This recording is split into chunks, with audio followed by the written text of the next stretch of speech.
Maagang nagising si Telma. Habang tahimik pa ang buong bahay, abala na siya sa kusina. Isang kawali ang nakasalang habang naghahanda siya ng pritong itlog, hotdog at sinangag para sa kanyang mag-ama. Isa na lang talaga ang kulang sa buhay ko. Bulong niya habang inaayos ang baunan. Isang asawa na marunong magligpit ng pinagkainan. Napangiti siya sa sarili. Hindi naman talaga siya nagrereklamo. Sanay na siya sa ganoong buhay. Para sa kanya, sapat na makita niyang busog at masaya sina Alejandro at Timo. Maya-maya, narinig niya ang yabag mula sa kwarto. Ma! Sigaw ni Timo. Bakit anak? Gutom na ako. Maligo ka muna. Niluluto pa ang pagkain. Lumabas si Timo, nasabog ang buhok at nakapikit pa sa antok. Good morning, Mama. Hinalikan nito ang pisngi ni Telma. Good morning, makulit. Sumunod na lumabas si Alejandro. Tahimik itong lumapit kay Telma at hinalikan siya sa pisngi. Morning. Morning. Kape mo. Iniabot ni Telma ang tasa. Umupo silang tatlo sa hapag. Tulad ng nakasanayan, mabilis na nagkwento si Timo tungkol sa eskwelahan. Mama, sabi ni teacher, ako raw pinakamabilis magbasa sa section namin. Talaga?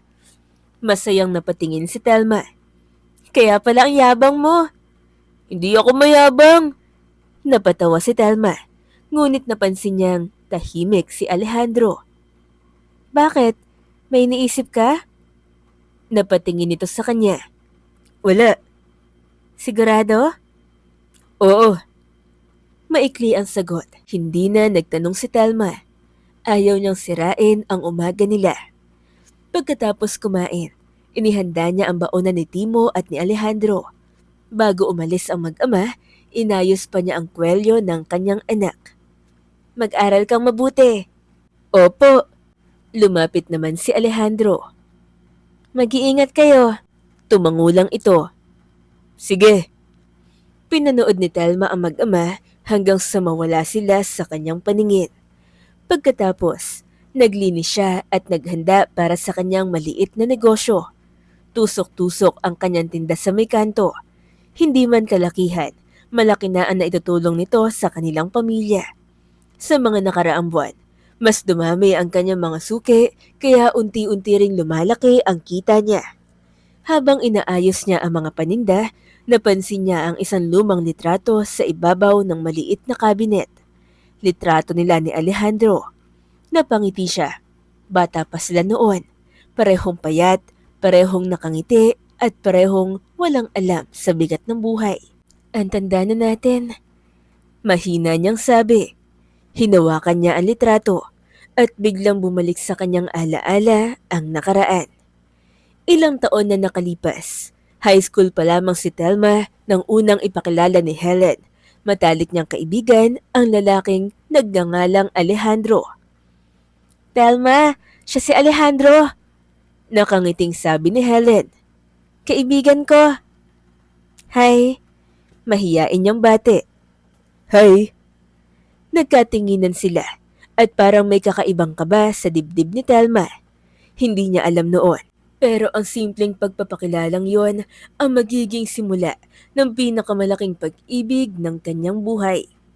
Araw-araw sila nagkikita hanggang sa unti-unting naging mas malapit sila. Telma, minsang tanong ni Alejandro. Pwede ba kitang ligawan? Napangiti siya. Bakit ako? Ewan ko. Hindi magandang sagot yan. Okay, eto kasi. Nung unang makita kita, nakita ko na ang future ko sa'yo. Future nating dalawa. Ikaw ang gusto ko. Napayuko si Telma para itago ang ngiti. Pag-iisipan ko pa. Nagliwanag ang mukha ng binata. Gaano katagal? Bukas. Bukas agad? Ayaw mo ba? Sige ka, baka magbago isip ko. Hindi pwede. Tumawa si Telma. Hindi niya alam na makalipas ng ilang taon, ang lalaking yon ang tatawagin niyang asawa. Lumipas ang mga taon, nagpakasal sina Telma at Alejandro. Bumuo sila ng pamilya, Nagtipid, nagsikap, at nag-ipon para kay Timo. Nang nanganak si Telma, lalo pa siyang nagsikap at kumilos. Gumigising siya ng madaling araw, nagluto, nag-alaga, at nagbenta ng tusok-tusok sa kanto. Ito ang napili niyang mapagkakakitaan habang nag-aalaga sa batang si Timo. Habang nagluluto siya, ay nasa gilid niya si Timo, nakasakay sa walker. Isang hapon, sumama si Alejandro sa may kanto. Hindi naman tayo yaman dito, sabi ni Alejandro habang tumutulong maghanda. Hindi ko kailangan ng yaman. Kailangan natin ng kita. Ngumiti si Alejandro. Masipag talaga ang asawa ko. Dapat lang. Ikaw nga araw-araw nasa kalsada. Labis-labis ang pagmamalaki ni Alejandro kay Telma. Suportado niya ito sa kahit anong gawin. Hanggang sa lumaki palalo ang negosyo nito. Dumami ang suki. Naubos ang paninda bago magtanghali. Dumoble, nagtriple ang kita ni Telma. Higit pa sa kinikita ni Alejandro sa pamamasada ng tricycle. Subalit sa hindi inaasahan, unti-unting nagbago si Alejandro. Tumahimik, lumayo, para bang litong-lito. Isang hapon, naghanda si Telma ng paninda nang marinig niya ang makina ng tricycle. Si Alejandro! Ngumiti siya at kumaway dito. Pero para bang hindi siya nakikita. Hoy! Dumaan ang tricycle. Hindi lumingon si Alejandro. Napakunot ang noo ni Telma. Baka hindi niya narinig. Ngunit nakita niya nakikipagkwentuhan ito sa pasahero. Tumatawa pa. Nawala ang kanyang ngiti. Kinabukasan, inulit niya ang pagkaway. Wala pa rin. Pag-uwi ni Alejandro, sinalubong niya ito. Pagod ka? Oo. May pagkain sa mesa. Okay. Umupo ito. Tahimik siyang tumingin. Alejandro. May problema ba tayo? Wala. Sigurado? Bakit parang meron? Ang lamig mo. Sinabi ko nang wala. Tumaas ang boses ng lalaki. Napaatras si Telma. Bakit parang galit ka? Hindi ako galit. Ang kulit mo. Ang dami mong tanong. Umalis ka nga. Eh bakit mo ako tinataboy? Napabuntong hininga si Alejandro. Telma, pagod ako. Wag mo nang dagdagan. Dagdagan? Oo. Paano ko dinadagdagan ng pagod mo? Pinagsisilbihan nga kita. Wala. Basta. Tumayo si Alejandro. Matutulog na ako. Hindi pa tayo tapos. Para saan pa? Dahil asawa mo ako. Kausapin mo ako. Tumigil si Alejandro, ngunit hindi lumingon. Wala akong problema sa'yo. Hindi kita tinatanong kung may problema ka sa akin. Tinatanong kita kung anong problema mo. Sabihin mo sa akin, Alejandro. Asawa mo ako. Hindi sumagot si Alejandro. Pumasok ito sa kwarto. Naiwan si Telma mag-isa. Wasak ang puso. Kinabukasan, nagtinda ulit siya ng fishball, kikiam, squidball at iba pa. Muling dumaan ng tricycle. Napatingin siya.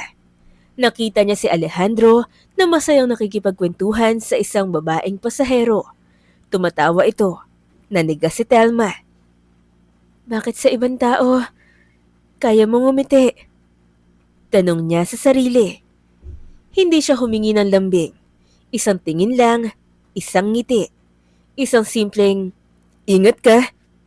Pero pati yon, nawala. Noong kinagabihan, muli siyang humarap kay Alejandro.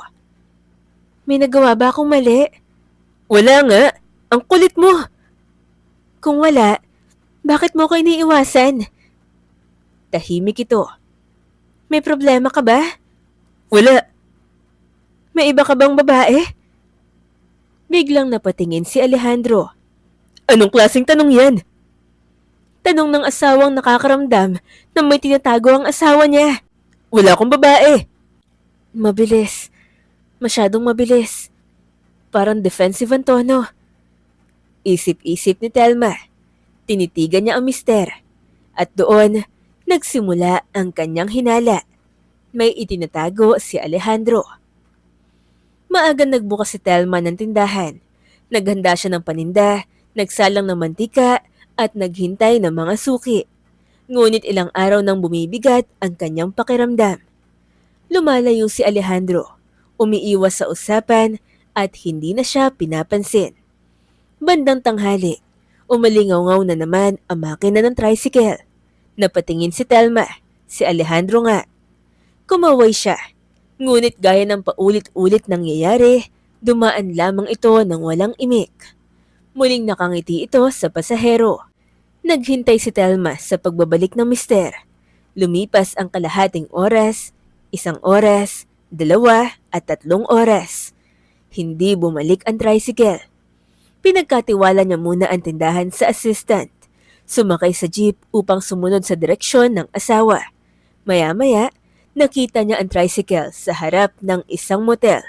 Huminto siya. Nanlamig ang kanyang mga kamay. Hindi. Ngunit bumaba pa rin siya. Pumasok si Telma sa motel. Tahimik ang lobby. Walang tao sa front desk. Napansin niya ang logbook at agad itong nilapitan. Hinahanap niya ang pangalan ni Alejandro. Nang makita niya ito, nanigas siya. Alejandro, room 7. Napailing siya. Hindi ka man lang nagpalit ng pangalan. Mabilis siya nagtungo sa hallway. Huminto siya sa room 7.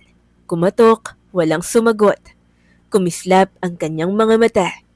Kumatok siyang muli. Buksan mo! May kaluskos siyang narinig sa loob. Hinawakan niya ang doorknob at napag-alamang bukas pala ito. Pinihit at tinulak niya ang pinto. Nanigas ang buo niyang katawan. Nandoon si Alejandro, may kasamang isang babae. Magkalapit ang kanilang katawan. Nakahawak si Alejandro sa babae. Hindi agad nakagalaw si Telma. Alejandro! Napalingon ang lalaki. Nanlaki ang kanyang mga mata. Telma? Tumayo ang babae. At nang tuluyang makita ni Telma ang mukha nito, bumagsak ang kanyang puso. Si Helen, ang best friend niya noong high school. Ang babaeng nagpakilala sa kanya kay Alejandro. Telma, wala kang sasabihin. Huwag ka magsinungaling. Lumapit si Alejandro. Pakinggan mo muna ako. Pagkatapos ng lahat na nakita ko, umiling si Telma. Hindi ko kailangan ng paliwanag.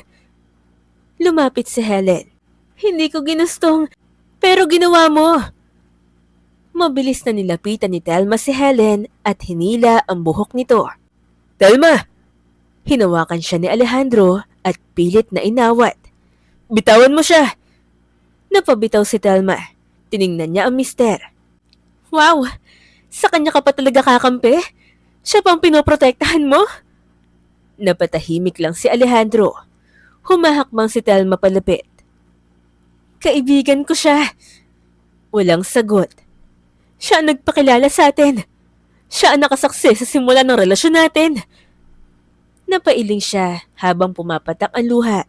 Pero siya rin pala ang tatraydor sa akin. Telma, mali ito. Hindi ito pagkakamali, Alejandro. Itong pinili mo. Pinili mong magloko. Pinahid niya ang kanyang luha. Pinili niyo ito, ang magtaksil. Tumalikod siya. Agad lumabas ng motel.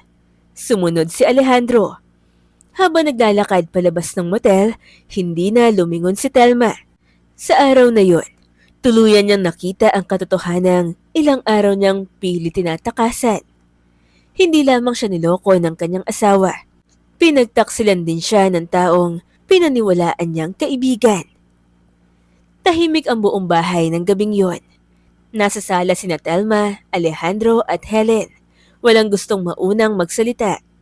Nakatayo si Telma sa harap nila habang nangingilid pa rin ang luha sa kanyang mga mata. Ngayon, malamig niyang sabi, magsalita kayo. Napayuko si Helen. Telma, wag mo akong tawagin sa pangalan ko na parang wala kang ginawang kasalanan. Napatingin si Helen. Hindi ko alam kung paano ko sasabihin. Simple lang. Bakit mo ginawa? Bakit nyo ginawa? Hindi sumagot si Helen, kaya si Alejandro ang nagsalita. Telma, kasalanan ko. Napatawa siya ng mapait. Alam kong kasalanan mo. Ang tanong ko, bakit? Napabuntong hininga si Alejandro. Matagal na akong may gusto kay Helen. Parang may tumulos kay Telma. Matagal na? Oo. Bago pa tayo ikasal? Tumahimik si Alejandro. Sapat na yon para malaman ni Telma ang sagot. Napakagaling niyo pala. Umiling siya. Alam mo ba kung gaano kita pinagkatiwalaan? Nanlilisik ang mata niya habang nakaharap kay Alejandro. Telma, hindi ko naman plano mangyari to. Sabi ng mister. Pero hinayaan mong mangyari. Biglang nagsalita si Helen. Hindi lang siya ang may kasalanan. Napatingin si Telma. Ako ang lumapit sa kanya. Tumahimik ka, Helen. Hindi. Kailangan niyang malaman. Huminga ng malalim si Helen. Matagal ko na siyang gusto. At alam kong mali. Pero, nang makita ko nagkakalayo kayo, sinubukan kong lumapit. Hindi ka kaibigan. Ahas ka. Ahas! Napaluha si Helen. Alam ko. Hindi. Hindi mo alam. Lumapit si Telma. Kung alam mong mali, sana hindi mo ginawa. Walang naisagot si Helen. Ngunit may iba pang bagay na hindi pa nasabi ni Alejandro. May isa pa. Mahina niyang sambit. Napatingin si Telma. Ano? Hindi ko kayang sabihin. Sabihin mo. Napayuko siya. Naiinggit ako sa'yo. Natigilan si Telma. Anong ibig mong sabihin? Mas malaki na ang kinikita mo. Mas malaki ang naiuwi mong pera kaysa sa akin. Hindi dapat ganun yun eh. Hindi makapaniwala si Telma. Kaya mo ako niloko? Dahil doon? Hindi ganun kasimple. Para sa akin, napakasimple. Tumawa siya ng mapait. Habang ako, gumigising ng madaling araw para maghanda ng pagkain mo, mag-alaga kay Timo, at magtinda para makatulong sa pamilya. Ikaw pala, naiinggit sa akin? Hindi ko gustong maramdaman yun. Pero naramdaman mo. Tahimik si Alejandro. At dahil hindi mo kayang tanggapin na mas umuunlad ang asawa mo, pinili mo humanap ng babaeng magpaparamdam sa'yo na mas malakas ka? Hindi makatingin si Alejandro. Napailing si Telma. Hindi ko kailanman sinukat ang halaga mo sa kinikita mo. Tumingin siya ng diretso sa kanyang asawa.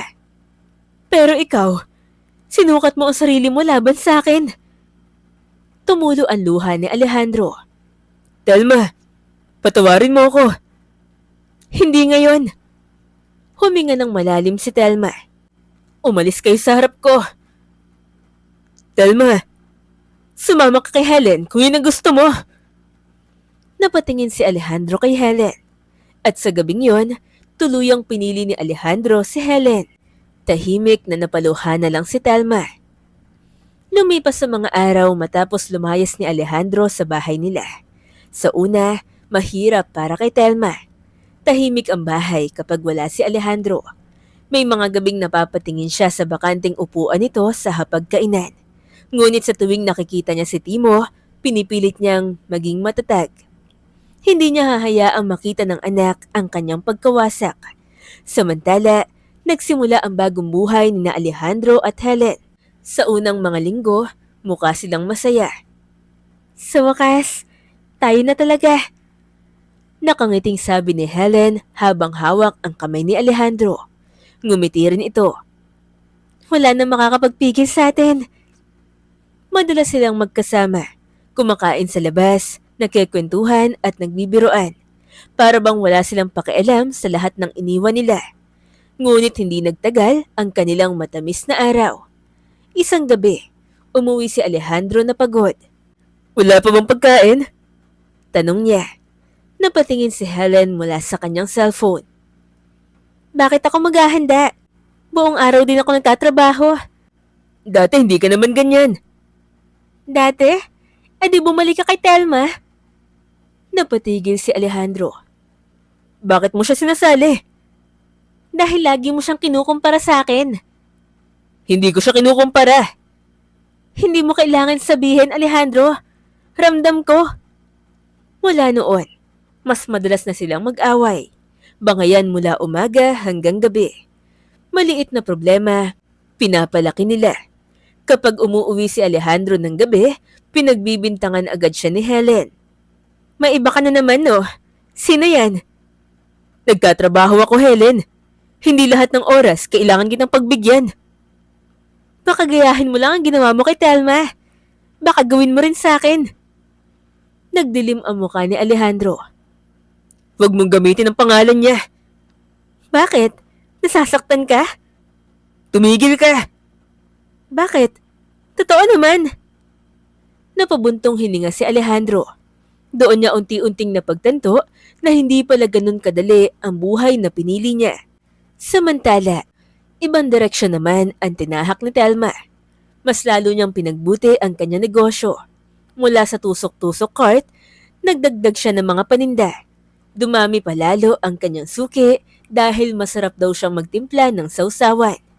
Makalipas ang ilang buwan, nakapag-ipon siya para sa pag-aaral ni Timo at sa pang-araw-araw nilang pangangailangan. Mas gumaan din ang buhay nila. Isang hapon, dumaan si Alejandro sa kanyang pwesto. Huminto ang tricycle. Telma! Napatingin siya. Ano? Pwede ba tayong mag-usap? Umiling si Telma. Wala na tayong kailangan pag-usapan. Namimiss kita. Tahimik siya sandali. Hindi mo ako namimiss noong may kasama kang iba. Telma, nagkamali ako. Alam ko. Baka pwede pa nating ayusin. Tumingin siya kay Alejandro. Hindi na. Bakit? Dahil pumili ka na noon. Napayuko si Alejandro. Telma, pinili mo si Helen noong pinipili pa kita. Mabigat ang kanyang mga salita. Ngayon, ako naman ang pipili sa sarili ko. Tumalikod si Telma at ipinagpatuloy ang pagtitinda. Hindi na siya lumingon. Hindi na pinansin ang naluluhang dating mister. At habang umaalis ang tricycle ni Alejandro, isang bagay ang malinaw sa kanya. Hindi man naging perpekto ang buhay niya, mas payapa na ito ngayon kasama si Timo. Mayroon siyang dahilan para magpatuloy. Samantala, sina Alejandro at Helen ay naiwan sa relasyong nagsimula sa pagtataksil at kalaunan ay nilamon ng selos, sumbatan at away. Doon napatunayan ni Telma na hindi lahat ng ipinaglalaban ay dapat ipaglaban hanggang dulo. Minsan, ang pinakamalaking tagumpay ay ang pagpili sa sarili matapos kang piliing saktan ng taong pinakamamahal mo. Makalipas ng ilang taon, tuluyan ang nakaahon si Telma sa sakit ng nakaraan. Lumago ang kanyang negosyo at nagbukas siya ng sarili niyang maliit na pwesto sa palengke. Doon niya nakilala si Ramon, isang negosyanteng madalas bumili ng kanyang paninda. Hindi lang tusok-tusok ang magaling mong gawin. Biro nito. Magaling ka rin palang magpatakbo ng negosyo. Napangiti si Telma. Masipag lang ako. Habang tumatagal, naging magkaibigan sila. Unti-unting lumalalim ang kanilang pagkakakilala hanggang sa muling nagbukas ang puso ni Telma. Sa pagkakataong ito, hindi na niya hinanap ang lalaking kailangan niyang baguhin. Nakilala niya ang isang lalaking ipinagmamalaki ang kanyang sipag, sinusuportahan ang kanyang pangarap at nirerespeto ang kanyang anak. Samantala, nanatili sina Alejandro at Helen sa magulong buhay na sila rin ang lumika. Hindi na hinintay ni Telma ang kanilang pagsisisi. Pinili niyang magsimula muli. At sa wakas, natutunan niyang ang pag-ibig ay hindi dapat maging dahilan para mawala ang sariling halaga. Minsan, kailangan mo munang bitawan ang maling tao para magkaroon ng pagkakataong makilala ang tamang tao. Mga ka-Phenoms, nagustuhan niyo ba ang kwento ni Telma? Anong masasabi nyo sa pagtataksil ni Alejandro? Deserve ba niya ang parusa na tanggap? I-comment nyo naman po sa baba ang opinion nyo. Kung nagustuhan nyo po ang ating kwento, huwag nyo pong kalimutan mag-like, i-share ang video at mag-subscribe para updated kayo sa mga susunod pa nating kwentuhan. Maraming salamat po sa pakikinig. Hanggang sa muling kwentuhan, ito ang Phenom Stories.